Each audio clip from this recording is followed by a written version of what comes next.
Storm clouds gather over the Caribbean as Venezuela sounds the alarm.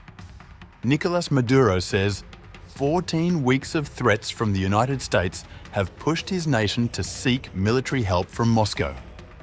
Now, Russia signals it is ready to respond, raising the stakes in a region already on edge.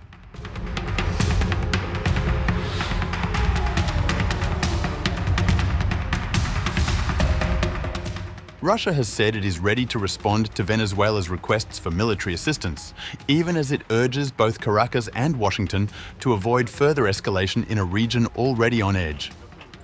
The comments came from Russian Foreign Ministry spokeswoman Maria Zakharova on November 7th, following a direct appeal from Venezuelan President Nicolás Maduro for expanded military cooperation.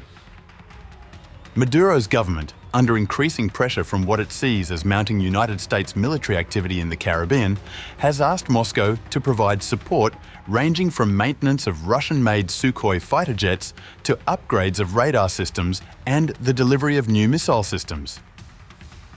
Zakharova confirmed the request during a regular briefing. In the context of the current situation, we are in close ongoing contact with our Venezuelan friends. Russia demonstrates unwavering solidarity with Venezuela and is prepared to respond appropriately to Caracas's requests, taking into account both existing and potential challenges. And the most important thing now, I repeat, is to refrain from escalation and to facilitate constructive solutions to existing problems, respecting international law. The Venezuelan government's appeal comes amid what Caracas views as a significant buildup of American forces near its borders.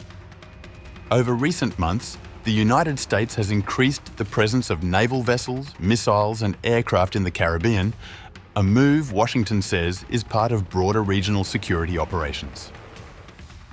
Meanwhile, Maduro framed the situation not simply as a military concern, but as a direct challenge to Venezuela's sovereignty, a challenge he presented dramatically during a speech at a community event in Miranda State. He recounted in detail what he described as 14 weeks of escalating threats.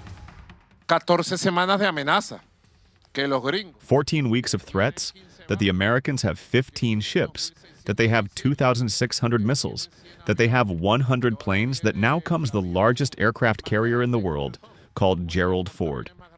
The Americans can do whatever they want. We are imperturbable, and nobody is going to take us off the path of producing, working, building, of direct and true democracy, and of the perpetual, blessed, and sacred peace of Venezuela. Nothing and nobody is going to take us away from our center of our truth.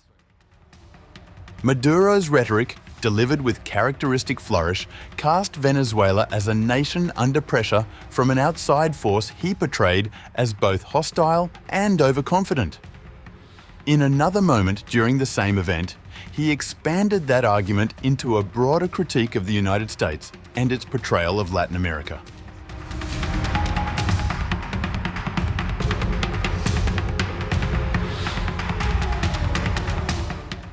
Meanwhile, a senior Russian lawmaker suggested that the Kremlin could send hypersonic missiles to defend President Nicolás Maduro's government.